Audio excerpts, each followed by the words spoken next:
Tell me if this has ever happened to you. Have you ever tried to read a book and no matter how badly you wanted the information inside, you just couldn't get through it? Maybe you were reading along and all of a sudden you just couldn't follow what the author was trying to say and you had to go back and read it again. There's no point in writing a book or even a blog post for that matter if the reader can't understand what you're trying to say. So there's a few tricks that I want to show you for making your writing really easy to understand and follow and take action on. But before we do that, I want to get my book into your hands so that you have a step-by-step guide long after this video is over. Just click the link below and get a free copy of The Profitable Business Author right now.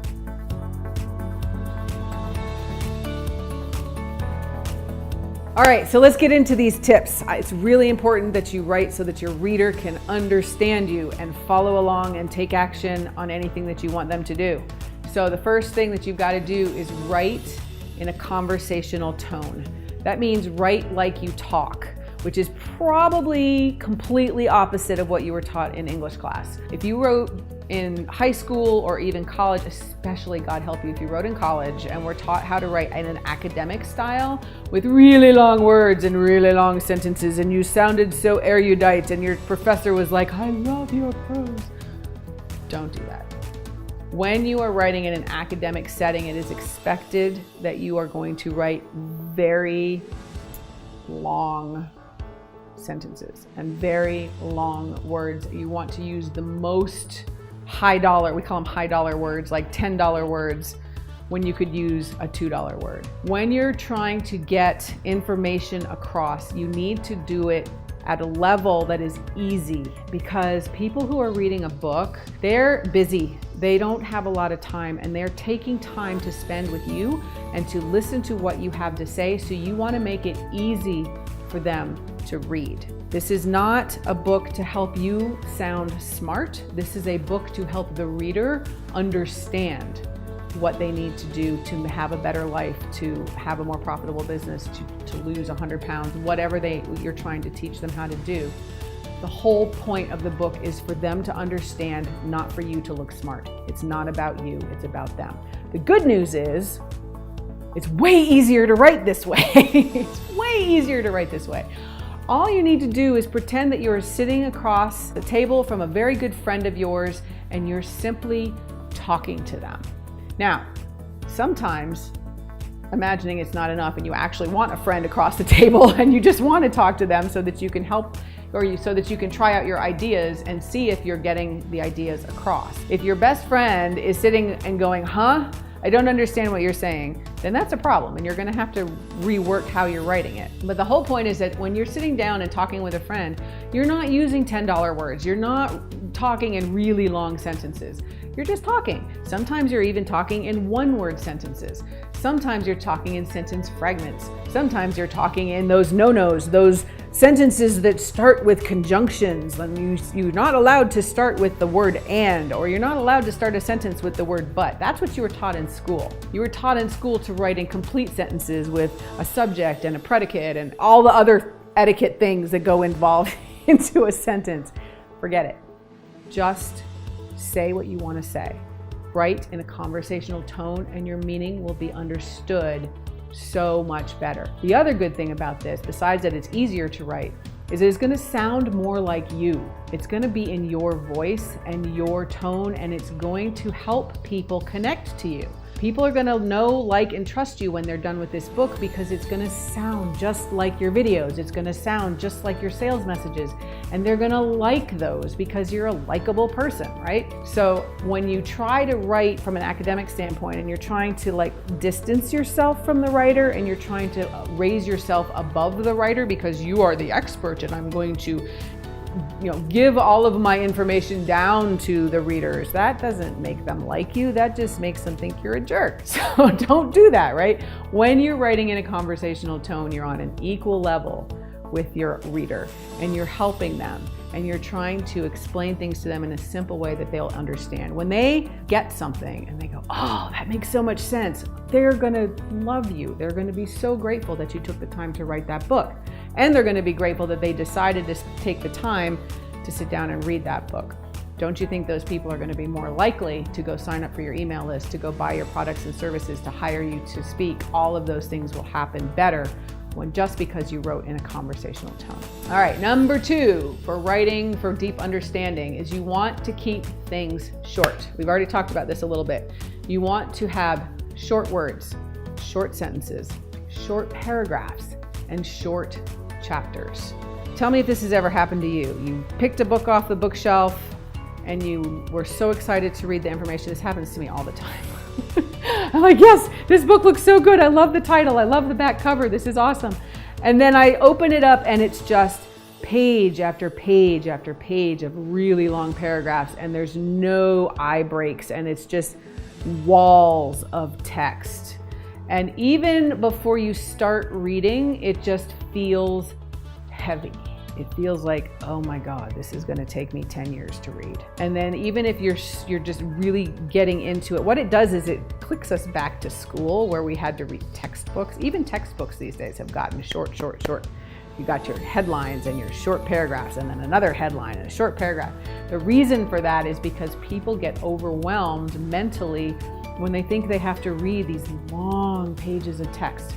If you've ever been like reading a fiction book or reading something, late at night, if you're a late night reader and you like to read just for maybe 10 or 15 minutes before you go to bed, what happens? Like you get into a book and you're really excited to read it and you're cruising along, but you start to get sleepy, or maybe your kids need you, or you have to go make lunch or something. And you're like, how many more pages to the end of this chapter? Oh crap, there's 10 more pages. I'm gonna stop here. If they put a bookmark in that book and put it down because it was too many pages to finish the chapter, it could happen that they don't ever pick that book up again. So when you have short chapters, it's like, oh, this is great. I only have 5 pages in the next chapter. I'm gonna read the next chapter. Oh my gosh, that was so good. I wanna read, the next chapter is only 3 pages. I'm gonna keep reading. And then, having short sentences and short words helps the reader continue on and read more. It helps them read the next paragraph. When the paragraphs are short, it helps them read the next section. And when the chapters are short, it makes them want to read the next chapter. When everything is really long, it feels hard. When things are short, it makes it feel really easy. Yes, there's time and place to have long sentences, really high level words. Yes, sometimes you want to have a nice long paragraph. But in general, the shorter you can keep it, the faster paced it's going to feel. They're going to feel like they're reading really fast, and they're going to feel like they're getting concepts really quickly. And that's what you want them to feel, because you want them to think, oh my gosh, this person is an expert. They're so good at explaining to me, who doesn't understand what it is they're trying to teach. And I get it, and I'm so excited, and I want to get more. And they just keep turning the pages, and turning the pages, and turning the pages. And that's what you want. Number 3, this is not a writing tip, this is a test. This is how you can test to see if your reading or your writing is actually easy. One way you can do that is just by giving it to somebody and saying, hey, does this make sense? Do you get it? But if you don't have that, or you're not ready to show it to people, another thing that you can do is to print out your writing. And yes, I said print it out on actual paper. There's a reason for that. And then read it out loud. Sounds tedious. It sounds like something, why would I ever do that? I can just read it on my computer, or I can read it out loud on my computer. The fact is that the eye and the brain process the information coming from a digital screen differently than they process the information coming from a piece of paper. So when you print something out and you read it out loud, word for word, from a piece of paper, you're going to catch things. You're going to catch typos that you never caught before. You may have read it 15 times, but you read it out loud and you'll catch a typo. You're going to catch things that don't make sense. Things like, oh, I really should probably explain that word. When you're reading it out loud, you're hearing it and you're speaking it, and your brain is processing all this information in a completely different way.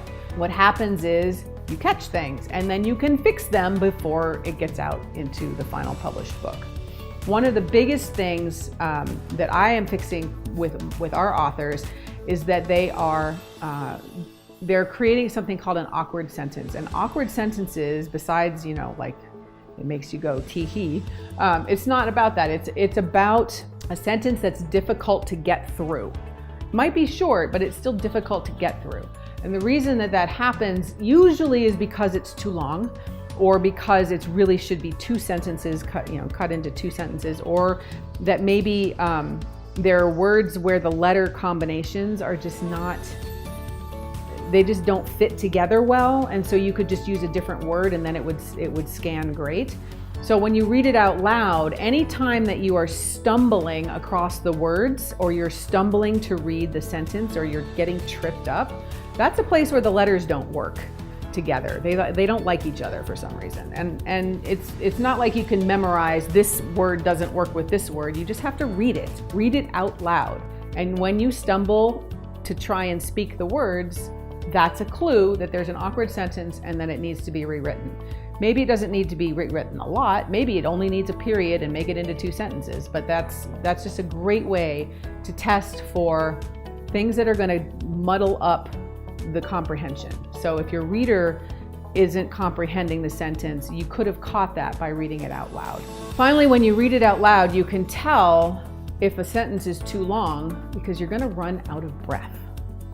If you're just reading along and all of a sudden, like, there's no punctuation and there's no comma and you just keep going and, oh my God, I used 3 different examples and I'm telling a story and I can't, you run out of breath because there's no punctuation, then you need to go add some punctuation. Maybe you need to shorten the sentences. Maybe you need to separate the paragraph out if you're trying. Sometimes people will just get so into the writing and they're so excited and then they're typing and they're typing and they're typing and there's like a half a page with no punctuation. It's like one sentence. You would not catch that unless you print it out, read it out loud, and you're like, oh, I forgot to add a period. Every now and then would be nice.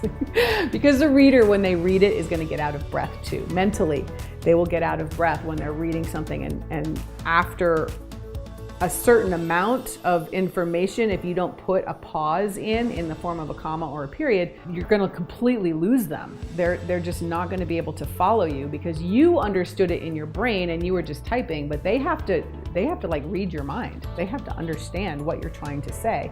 And if it's too long and if it's too awkward and it's hard to read and you run out of breath, you just know you need to fix it. And that's not hard to do. But if you don't know that you need to do it, that's a problem. So I've been so privileged to work with some of the most successful entrepreneurs in the world, writing their messages, publishing their books. And one of the reasons that their books are so successful is that people can follow them. They can understand the topic, even when they're explaining difficult concepts. So if you're ready to embrace your inner author, I want you to click the link below and download my free resources and get your free copy of my book, The Profitable Business Author, today.